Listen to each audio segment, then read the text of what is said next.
اس سے پیچھے نہیں کر سکتا۔ اچھا، اب ایک خبر جو نون لیگ کے حوالے سے آ رہی ہے، اور ذرائع یہ بتاتے ہیں کہ نواز شریف نے پاکستان کی اسٹیبلشمنٹ کو یہ واضح پیغام دے دیا کہ جناب نگران وزیر اعظم ان کی مرضی کا ہوگا،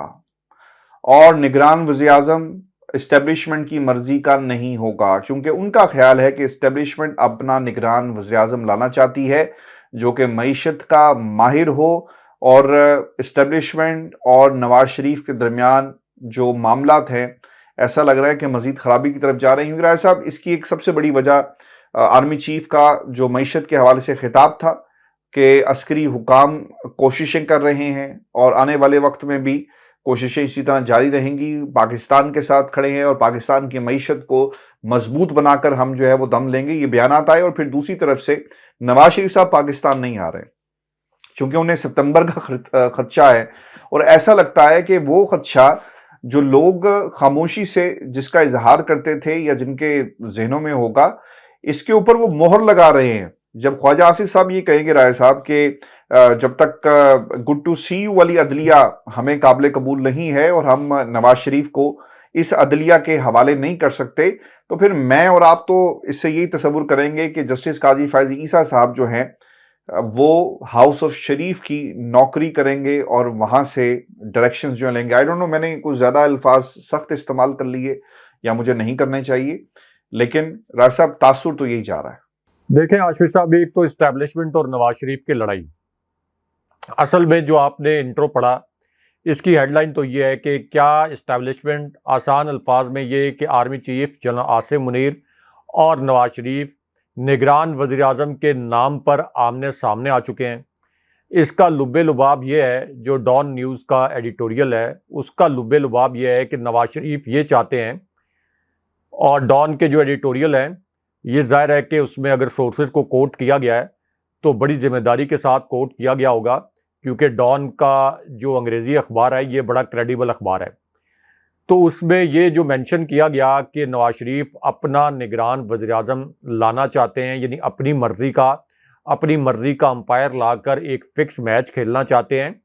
اس سے پہلے یہی نواز شریف ہیں جنہوں نے ایک سابق آرمی چیف کو BMW گاڑی دینے کے لیے 2 مرتبہ ان کو آفر کی تھی، ایک مرتبہ لاہور بلا کر اور ایک مرتبہ مری میں شہباز شریف کو ان کے پاس بھیج دیا تھا۔ اس وقت میاں شریف زندہ تھے، اور میاں شریف کا یہ پیغام پہنچایا تھا کہ ابا جی چاہتے ہیں کہ آپ کو ایک BMW گاڑی دی جائے، اور اس وقت جو سابق آرمی چیف تھے انہوں نے یہ BMW گاڑی لینے سے انکار کر دیا تھا، لیکن بعد میں ان کو پتہ چلا کہ مبینہ طور پر یہ BMW گاڑیاں دینے کی آفر انہوں نے کچھ کور کمانڈرز کو بھی کی تھی۔ یعنی نواز شریف جو ہیں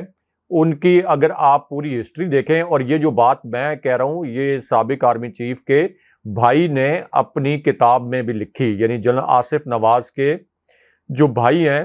انہوں نے اپنی کتاب میں بھی یہ لکھا کہ نواز شریف نے میرے بھائی جو آرمی چیف تھے ان کو BMW گاڑیاں دینے کی آفر کی۔ اس کے بعد اسی کتاب میں ایک اور انکشاف یہ ہوا کہ سابق آرمی چیف کو، یعنی جب وہ سٹنگ آرمی چیف تھے تو ان کو بلایا گیا، ان کو بلا کر نواز شریف نے حسین نواز اور حسن نواز کو ان کے سامنے بٹھا دیا، اور اس کے بعد یہ کہا آرمی چیف کو کہ ان کو اپنا بھائی سمجھیں، اگر یہ کبھی آپ سے کوئی بدتمیزی وغیرہ کر دیں تو مجھے بتائیے گا۔ اس کا مطلب یہ ہے کہ آرمی چیف کے عہدے کو انڈرمائن کر کے وہ یہ بتانے کی کوشش کر رہے تھے کہ جس طریقے سے یہ میرے بچے میرے تابع دار ہیں، آپ کو میرے تابع دار رہنا ہے، اور جس طرح میں اپنے بچوں کو ٹریٹ کرتا ہوں اس طرح میں آپ کے بچوں کو ٹریٹ کروں گا۔ اور اس وقت کے جو آرمی چیف تھے انہوں نے اس بات کو بڑا مائنڈ بھی کیا کہ یہ کس طریقے سے نواز شریف نے میرے ساتھ حسین نواز اور حسن نواز کے سامنے کس طریقے سے بات کی ہے۔ اب ایک تو یہ نواز شریف کی ہسٹری ہے، جو ایک واقعہ میں نے آپ کو ایک کتاب سے جو سابق آرمی چیف کے بھائی نے لکھی، انہوں نے یہ انکشافات لکھے۔ اب آ جائیں کہ نواز شریف اپنی مرضی کا نگران وزیر اعظم کیا لانا چاہتے ہیں، کیوں لانا چاہتے ہیں، اور کیا اس کے راستے میں اسٹیبلشمنٹ کو رکاوٹ ہے۔ دیکھیں، اگر تو نگران وزیر اعظم کوئی ٹیکنوکریٹ آتا ہے، کوئی سابق جج آتا ہے، کوئی بیوروکریٹ آتا ہے، یعنی کوئی سابق بیوروکریٹ آتا ہے، تو نواز شریف کو خدشہ یہ ہے کہ عام طور پر جب کوئی ٹیکنوکریٹ لایا جاتا ہے یا بیوروکریٹ لایا جاتا ہے یا سابق جج، خاص طور پر کوئی افسر شاہی کا شخص لایا جائے، اس کو یہ پتا ہوتا ہے کہ الیکشن میں اگر میں نے کوئی دھاندلی کے بجائے دھاندلا کروا دیا تو بعد میں کبھی جو بھی جماعت اس دھاندلی کا شکار بنے گی، بعد میں کبھی وہ حکومت آئی تو میرے خلاف مقدمات کھل جائیں گے، اور اس کے لیے چونکہ اس کا انٹرسٹ نہیں ہوتا، اس کا انٹرسٹ تو نہیں ہوگا، سپوز اگر کوئی غیر جانبدار ٹیکنوکریٹ، کوئی غیر جانبدار معیشت دان، کوئی غیر جانبدار آپ کا ریٹائرڈ جج آ جائے تو اس کا یہ مفاد تو نہیں ہوگا کہ پی ٹی آئی کو زبردستی جتوا دے یا نون لیگ کو زبردستی جتوا دے۔ اس کی تو کوشش ہوگی کہ جو اس کا 3 مہینے کا یا 2 مہینے کا جو ٹینیور ہے، اس کے اندر اس کی ذات پر، اس کی ساکھ پر کوئی دھبا نہ لگے، اس لیے اپنے تئیں وہ یہ کوشش کرے گا، اپنے تئیں، اگرچہ اس کو یہ کوشش نہیں کرنے دی جائے گی، لیکن اپنے تئیں شاید وہ یہ کوشش کرے کہ چلیں کوئی شفاف انتخابات کرانے کی کوشش کرتے ہیں، اور شفاف انتخابات ہوئے تو سب کو پتہ ہے کہ عمران خان صاحب 74% تک کے مارجن سے جیت کر دوبارہ پرائم منسٹر بن جائیں گے۔ اب اسی پوری سچویشن میں نواز شریف یہ چاہتے ہیں کہ اسحاق ڈار جو ہیں ان کو پرائم منسٹر بنا دیا جائے۔ یہ اس وقت موجودہ جو نون لیگ کا سیٹ اپ ہے اس کی کنٹینیوٹی بن جائے، یعنی نام نہاد نگران حکومت ہو، اصل میں شریف خاندان اور نون لیگ ہی نگران حکومت میں حکمران ہو۔ Army chief general Asim Munir اور اسٹیبلشمنٹ کا جو تعلق ہے اس وقت فوجی قیادت کا نون لیگ کے ساتھ یا حکومت کے ساتھ، یہ اسی طرح مضبوطی کے ساتھ قائم رہے،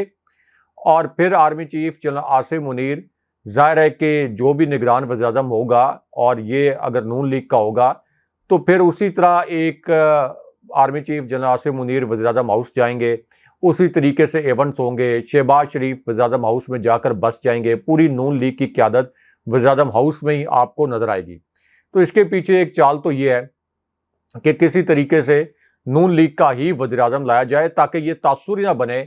کہ اس وقت کوئی کیئر ٹیکر سیٹ اپ آیا ہے، ججوں کو بھی پیغام چلا جائے، افسر شاہی کو بھی پیغام چلا جائے، آرمی چیف کو اور اسٹیبلشمنٹ کو بھی پیغام چلا جائے کہ we are very much here, اور ہم ہی اس سیٹ اپ کو آگے لے کر چلا رہے ہیں، کوئی نگران حکومت نہیں آئی۔ تو یہ ایک فراڈ، میگا فراڈ کرنے کی کوشش کر رہے ہیں نواز شریف، جو کہ پاکستان کی تاریخ میں سے پہلے کبھی نہیں کیا گیا۔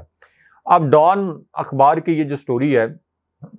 اس کے مطابق نون لیگ کے کچھ رہنماؤں نے یا نون لیگ کے جو ذرائع ہیں انہوں نے یہ بتایا کہ ان کے پاس یہ اطلاعات ہیں کہ اسٹیبلشمنٹ کوئی اپنا اور اپنی مرضی کا کوئی نگران وزیر اعظم لانا چاہتے ہیں، اور پروبیبلی یہ ہنٹ دیا گیا کہ وہ یہ چاہتے ہیں کہ کوئی معاشی ماہر ہو، کوئی معیشت دان ہو، تاکہ یہ جو 15 مہینے میں اسحاق ڈار نے تباہی مچائی ہے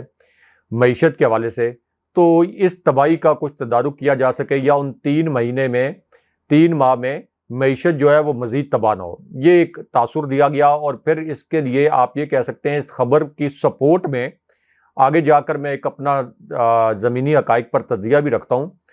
اور ایک خبر بھی شیئر کرتا ہوں جی ایچ کیو کے حوالے سے، لیکن یہ اس کی سپورٹ میں، یعنی اس خبر کی سپورٹ میں یہ بات سامنے آتی ہے کہ جیسے ہی اسحاق ڈار کا نام سامنے آیا،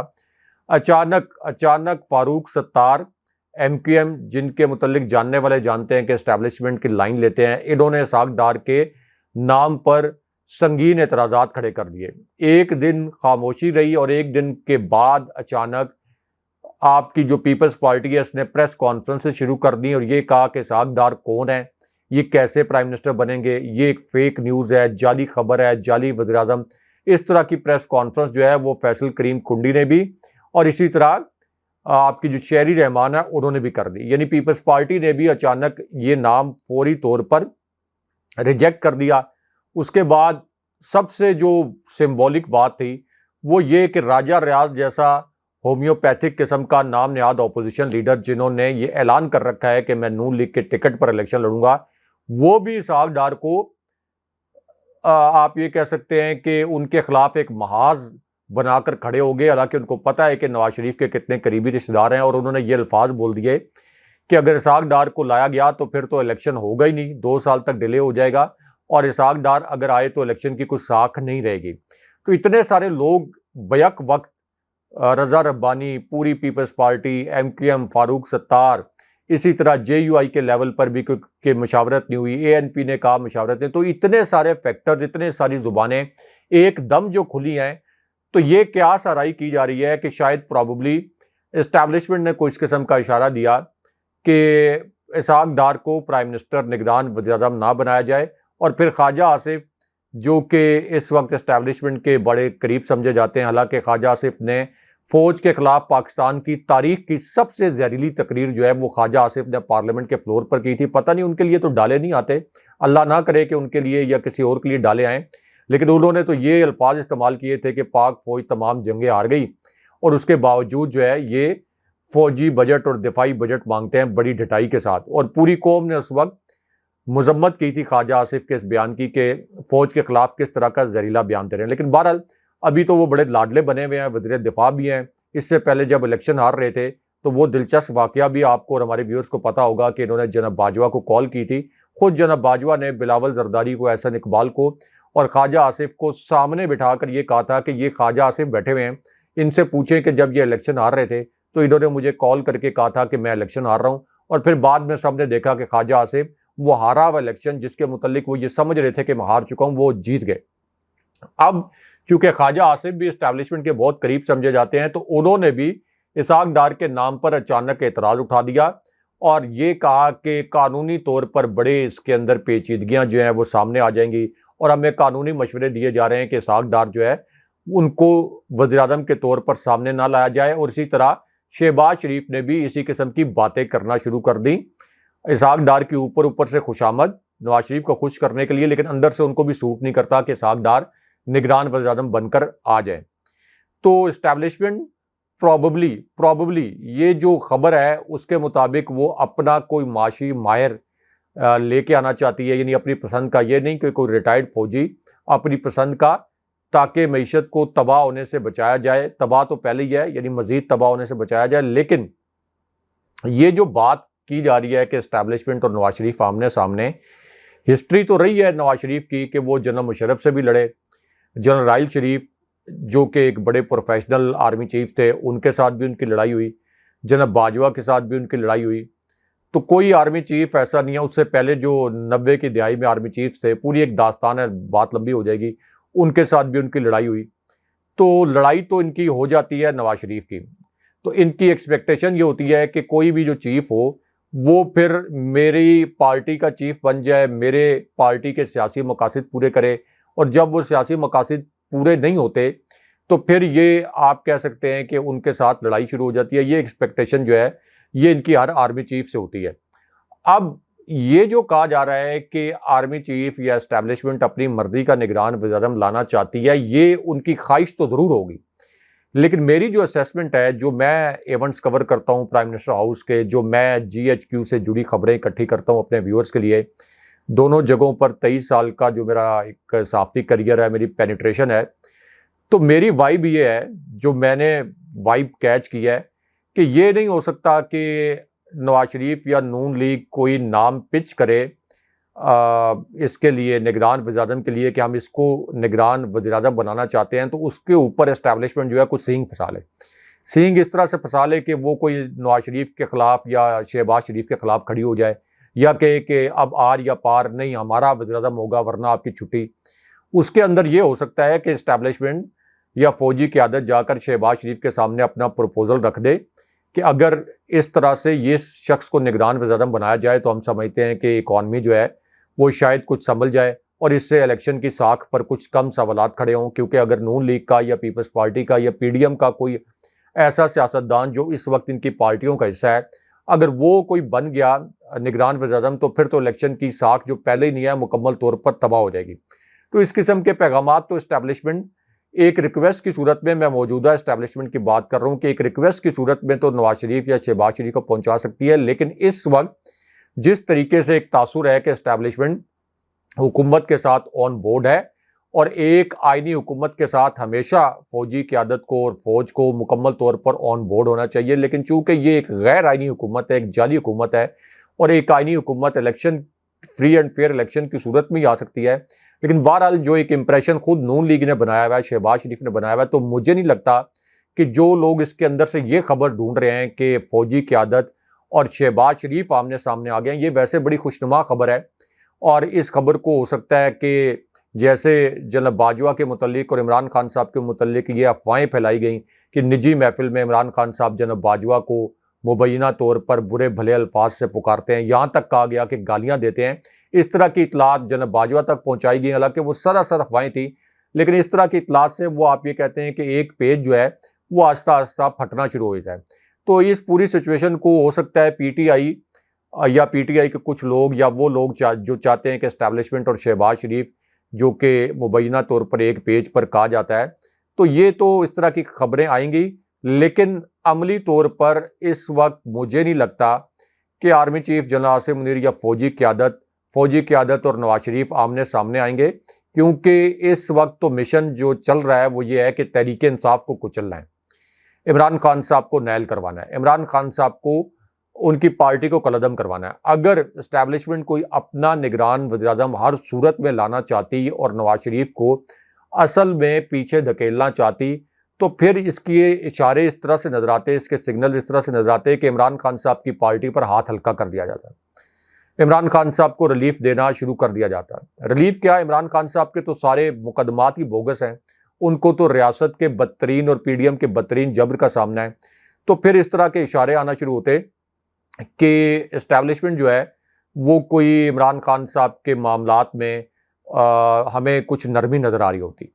دوسری جانب ہمیں اس طرح کی لیک خبریں نظر آ رہی ہوتی جو لیک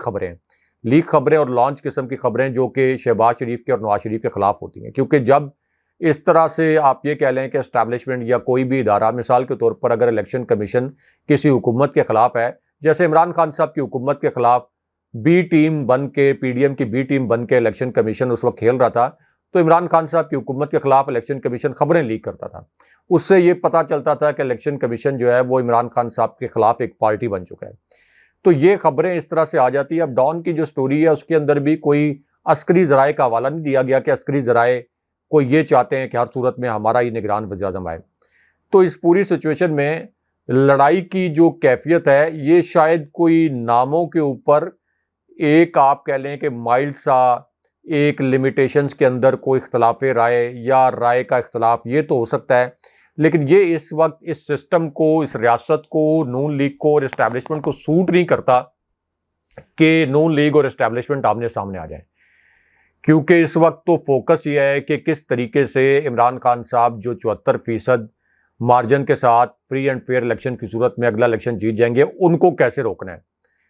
تو اس لیے یہ نواز شریف کی جو واپسی رکی ہے یہ کوئی اسٹیبلشمنٹ کی وجہ سے نہیں رکی کہ اسٹیبلشمنٹ نہیں چاہتی کہ نواز شریف آ جائیں۔ اس کے اندر دو فیکٹر ہیں، ایک تو چیف جسٹس کا فیکٹر ہے، دو جو آپ کے مزید جج صاحبان ہیں جیسے منیب اختر، جسٹس اعجاز الحسن، یہ فیکٹر ہے۔ دوسرا ظاہر ہے کہ جب وہ واپس آئیں گے نواز شریف تو آوازیں اٹھیں گی کہ ان کا احتساب مکمل ہوئے بغیر کس طریقے سے ان کو جیل نہیں بھیجا جا رہا یا ان کو ضمانتیں دی جا رہی ہیں۔ اور تیسرا جو کلیدی فیکٹر ہے وہ یہ ہے کہ نواز شریف ابھی اپنی سیاست بچانا چاہتے ہیں۔ آپ نے کہا کوئی اپنا پولیٹیکل کیپٹل گین کرنا چاہتے ہیں، ان کے پاس کوئی پولیٹیکل کیپٹل نہیں ہے۔ وہ اگر آئیں گے تو ان کو پتہ ہے کہ ان کی سیاست بھی عمران خان صاحب کے سامنے دفن ہو جائے گی، تو اس لیے وہ اس وقت کا انتظار کر رہے ہیں جب عمران خان صاحب کو نااہل کر دیا جائے، تحریک انصاف کو کالعدم کر دیا جائے، اور اس کے بعد نواز شریف آ کر یہاں پر ایک نام نہاد بیانیہ بنائیں اور یہ کہیں کہ دیکھیں میں اپنی آیا ہوں واپس اور میری پارٹی کو ووٹ ملے ہیں اور نون لیگ کو ووٹ ملے ہیں۔ تو یہ وہ اپنی سیاست بچانے کے لیے اور جیل جانے سے بچنے کے لیے اب تک نہیں آئے، اور شاید اسٹیبلشمنٹ کو بھی یہ سوٹ کرتا ہے کہ وہ بھی مزید امتحانوں میں نہ پڑے، اور شہباز شریف کو بھی بائی دا وے یہی سوٹ کرتا ہے، شہباز شریف کو بھی، کہ نہ تو اسحاق ڈار نگران وزیر اعظم بنے، اور شہباز شریف کو یہ بھی سوٹ نہیں کرتا کہ نواز شریف فوراً آ جائیں۔ شہباز شریف کو یہی سوٹ کرتا ہے کہ کوئی نہ کوئی ایسی سچویشن بنے کہ نواز شریف واپس نہ آ سکیں، اور ہو سکتا ہے وہ ان کو کوئی منفی فیڈ بیک بھی دیتے ہوں کہ نہیں بھائی جان ابھی واپس نہ آئیں، کوئی پتہ نہیں اسٹیبلشمنٹ کا موڈ بدل جائے، بھائی جان ابھی چیف جسٹس صاحب کو جیل میں پھینکوا دیں گے، کیونکہ نواز شریف واپس آ گئے، ان کی نیلی ختم ہوگی تو شہباز شریف کی تو شیروانی اتر جائے گی جو انہوں نے بڑی مشکل سے پہنی ہے۔ اس سے پہلے وہ 2018 میں 17 میں جب یہ نواز شریف نائل ہوئے تھے 2016 میں، تو اس وقت بھی وہ پہننا چاہتے تھے شیروانی، لیکن وہ شیروانی شاید خاقان عباسی نے پہن لی تھی۔ تو آپ مجھے بتائیں کہ شہباز شریف کو ہمارے ویورز بھی ذرا کامنٹ کر کے بتائیں، اور یہ بھی بتائیں کامنٹ کر کے ہماری رہنمائی کریں کہ ان کے خیال میں کیا اسٹیبلشمنٹ، جو میں نے کہا کہ اسٹیبلشمنٹ اور نواز شریف کے درمیان کسی قسم کی اصل لڑائی نہیں ہے، اسٹیبلشمنٹ اور شہباز شریف کے درمیان کسی قسم کی اصل لڑائی نہیں ہے، تو کیا ہمارا زمینی حقائق پر مبنی یہ تجزیہ ہمارے ویورز کو ٹھیک لگتا ہے یا نہیں ٹھیک لگتا، اور دوسرا یہ بھی ہمیں بتائیں کہ کیا شہباز شریف کو یہ سوٹ کرتا ہے کہ نواز شریف واپس آ جائیں؟ شہباز شریف کو تو کبھی یہ سوٹ نہیں کرتا. تو اس لیے بہرحال خبر بڑی چسکے دار ہے کہ اسٹیبلشمنٹ اور جو آرمی چیف یا اسٹیبلشمنٹ اور نواز شریف جو ہے وہ آمنے سامنے ہیں. تو اس کو آپ یہ کہہ سکتے ہیں کہ اگر پی ٹی آئی کی جگہ نون لیگ ہوتی تو اس خبر کو اور اس پوری سچویشن کو بڑا ایکسپلائٹ کرتے، کوشش کرتے کہ اسٹیبلشمنٹ کا اور حکومت کا ایک پیج پھٹ جائے. لیکن چونکہ عمران خان صاحب اپنے مقدمات میں بھی الجھے ہوئے ہیں، پی ٹی آئی کے مرکزی رہنماؤں کو یا تو گرفتار کر لیا گیا ہے یا پھر ان کو پی ٹی آئی سے الگ ہونے پر مجبور کر دیا گیا ہے. تو اس وجہ سے اس سچویشن کو پی ٹی آئی نے ایک سیاسی جماعت کے طور پر جس طرح سے ایکسپلائٹ کرتی ہے، کوئی بھی سیاسی جماعت اس طرح سے یہ ایکسپلائٹ نہیں کر سکے. راج صاحب، ایک ویڈیو عمران خان صاحب کی وائرل ہو رہی ہے. سپریم کورٹ آف پاکستان کے احاطے سے یہ باہر نکلے اس وقت جب یہ جو کیس ہے توشہ خانہ کا، اس کی قابل سماعت ہونے کے حوالے سے ایک درخواست جو ہے وہ جسٹس یحییٰ کے پاس جو ہے وہ قابل سماعت تھی. اور جب وہ باہر آ رہے تھے صحافیوں نے ان سے کئی سوال کیے. جسٹس قاضی فائز عیسیٰ کے حوالے سے سوال ہوا، ان کے ریفرنس کے حوالے سے سوال ہوا، اور پھر پاکستان کی فوج کے حوالے سے ان سے سوال ہوا. خان صاحب بار بار کہہ رہے تھے کہ جس کے ساتھ عوام کھڑی ہوتی ہے اسے کوئی ہرا نہیں سکتا، اور یہی اوبویسلی خان صاحب کی اس وقت جو اسٹرینتھ ہے. تو پھر ایک صحافی نے ان سے یہ سوال کیا کہ کیا پاکستان کی عوام بھی فوج کے ساتھ کھڑی ہے یا نہیں کھڑی؟ تو پھر اس پہ خان صاحب نے پیچھے مڑ کر دیکھا اور اس کا جواب دیا کہ بالکل کھڑا ہونا چاہیے، کیوں نہیں کھڑا ہونا چاہیے. ایسا لگ رہا تھا کہ شاید کوئی کنٹروورسی جرنلسٹ جو ہیں وہ بنانا چاہتے تھے، لیکن خان صاحب نے جو فوج اور پاکستان کی عوام کا تعلق ہے اس کی کو مزید اپنی ہاں کے ساتھ جو ہے مزید اس کے اوپر جو ایک بیانیہ بنانے کی کچھ لوگ کوشش کرتے ہیں اس کی نفی کی ہے، اور یہ کوشش ناکام بنائی، کیونکہ خان صاحب یہ سمجھتے ہیں کہ ایک مضبوط فوج مضبوط پاکستان کی علامت ہے. رائے صاحب، یور ٹیک. دیکھیں آشفی صاحب، اس کے اندر دو اہم پوائنٹ ہیں اور ایک اہم خبر بھی ہے. ایک تو عمران خان صاحب کو ایف آئی اے نے دوبارہ طلب کر لیا، یعنی ایک ایسی صورتحال میں جب پوری فوجی قیادت عمران خان صاحب کے حق میں گواہی دے چکی ہے کہ یہ سائفر ایک حقیقت تھا، اس سائفر کے اوپر عمران خان صاحب کا موقف ٹھیک تھا، اور پوری فوجی قیادت یعنی 5 آپ کے جو ٹاپ جنرلز ہیں انہوں نے یہ گواہی دی کہ یہ پاکستان کے اندرونی معاملات میں ایک ناقابل قبول مداخلت تھی. اور پھر پوری فوجی قیادت یعنی یہ جو 5 آپ کے طاقتور جنرلز آرمی چیف سمیت، انہوں نے کہا کہ امریکی ناظم الامور کو ڈی مارچ کریں اور جا کر آپ واشنگٹن میں بھی یہ ڈی مارچ ہوگا.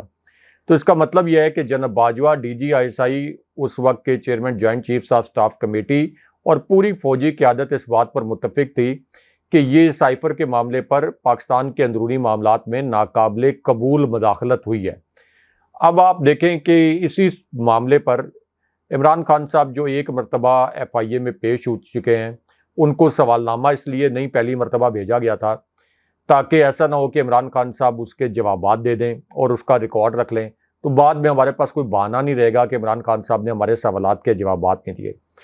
تو اب ان کو دوبارہ ایف آئی اے نے ایک پیشی کے بعد ان کو دوبارہ طلب کر لیا. عمران خان صاحب پر ایک قاتلانہ حملہ پہلے ہو چکا ہے، ایک اسلام آباد کے جوڈیشل کمپلیکس میں ہو چکا ہے. اب دوبارہ سے عمران خان صاحب کو ہر روز یہ جو اس کے پیچھے بھیانک کھیل ہے وہ یہ ہے کہ عمران خان صاحب کو ہر روز آپ عدالتوں کے چکر لگوائیں، اس دوران خدا نخواستہ ان کے اوپر کوئی حملہ ہو جائے. اور دوسرا پرپز یہ ہے کہ عمران خان صاحب کو اتنا الجھا کر رکھا جائے اپنے مقدمات کے اندر کہ الیکشن کیمپین کے حوالے سے یا الیکشن ٹکٹس کے حوالے سے کوئی وہ ان کے پاس ٹائم نہ ہو کہ وہ کوئی پلاننگ کر سکیں، کچھ سوچ سکیں. تو یہ اس کے پیچھے جو ہے ایک بھیانک کھیل اس وقت کھیلا جا رہا ہے. اب اس بھیانک کھیل میں شہباز شریف بار بار یہ تاثر دیتے ہیں اور اس طرح کی تقریریں کرتے ہیں، اس طرح کے الفاظ بولتے ہیں. ایک دفعہ انہوں نے یہ کہا کہ اس وقت فوجی قیادت عمران خان کے فتنے سے نمٹنے کے لیے جو کوششیں کر رہی ہے ہم اس کا بھرپور ساتھ دیں گے. حالانکہ فوجی قیادت نے یا D G S P R نے اس طرح کے کوئی الفاظ عمران خان صاحب کے لیے استعمال نہیں کیے، نہ یہ کہا کہ ہم کوئی عمران خان صاحب کو کرش کرنے کی کوشش کر رہے ہیں. یعنی عملی طور پر کوئی پریس کانفرنس میں یا اپنی زبان سے فوج کے کسی ترجمان نے یہ الفاظ نہیں بولے، لیکن شہباز شریف نے فوج کے کندھے پر بندوق رکھ کر یہ ایک طرح سے آپ کہہ لیں کہ جان بوجھ کر فوج کو سیاسی مقاصد کے لیے استعمال کرنے کی کوشش کی۔ اس کا مطلب یہ ہے کہ فوج کو تقسیم، فوج کو متنازع، فوج کو کمزور کون کر رہا ہے؟ شہباز شریف، کیونکہ عوام کس کے ساتھ کھڑے ہیں؟ عمران خان صاحب کے ساتھ۔ اور جب شہباز شریف یہ کہیں گے کہ غلط بیانی کر کے یا سچ بیانی کر کے، یا آپ یہ کہہ لیں کہ سچ بول رہے ہیں یا جھوٹ بول رہے ہیں، لیکن اگر وہ یہ کہیں گے کہ فوج عمران خان صاحب کے خلاف کام کر رہی ہے، تو اس سے تو ظاہر ہے کہ عوام کے ذہنوں میں بہت سے سوالات ابھریں گے، عوام کے ذہنوں میں بہت سے جو سوالات ہیں وہ پھر پوچھنا بھی شروع کریں گے کہ شہباز شریف ایسی باتیں کیوں کر رہے ہیں۔ تو یہ اس وقت شہباز شریف اور پوری ان کی جو کمپنی ہے، یہ اس پوری سچویشن کو بہت برے طریقے سے صرف اور صرف اپنے سیاسی مفادات کے لیے، ریاستی مفادات کو پیچھے دھکیلتے ہوئے استعمال کر رہے ہیں۔ اب عمران خان صاحب نے جو کہا کہ فوج کے ساتھ بالکل عوام کو کھڑا ہونا چاہیے، اور خود army chief general Asif Munir اور D G I S P R نے یہ کہا کہ کوئی بھی فوج ہو وہ عوام سے طاقت حاصل کرتی ہے، کوئی فوج ایسی نہیں ہے جو عوام کی طاقت کے بغیر کوئی مضبوط فوج ہو سکے۔ افغانستان کی مثال ہمارے سامنے ہے، 21 نیٹو کے ممالک کی اور امریکہ کی ٹرین کی ہوئی فوج، جدید ترین اسلحہ، جدید ترین جہاز، لیکن چند سو طالبان کے سامنے وہ ٹھہر نہیں سکے، کیونکہ ان کا جو حکمران تھا افغانستان میں وہ کرپٹ تھا۔ اشرف غنی کے متعلق عالمی میڈیا نے یہ رپورٹس چلائیں کہ وہ ڈالرز کے بیگز لے کر، بھرے ہوئے بیگز لے کر طیارے میں فرار ہوئے۔ تو اس لیے اس حکومت کے لیے اور اس فوج کے لیے کوئی نہیں کھڑا ہوا۔ اب پاکستان کے اندر فوج ہمیشہ ایک بہت بڑی بائنڈنگ فورس رہی ہے، اور پاکستان کے اندر فوج کو ایک بائنڈنگ فورس رہنا چاہیے۔ ہمارے تینوں بارڈرز جو ہیں وہ بڑے ہوسٹائل ہیں۔ افغانستان کا بارڈر انتہائی ہوسٹائل ہے، ایران کا جو بارڈر ہے ہم نے دیکھا ہے کہ اس کے اراؤنڈ بھی دہشت گردی کے واقعات ہوتے ہیں، اور پھر ہمارا انڈیا کا جو بارڈر ہے یہاں سے بھی بھارت ہمیشہ پاکستان کے خلاف سازشیں کرتا رہتا ہے۔ تو اس پوری سچویشن میں عمران خان صاحب یہ ایکسپلین کر چکے ہیں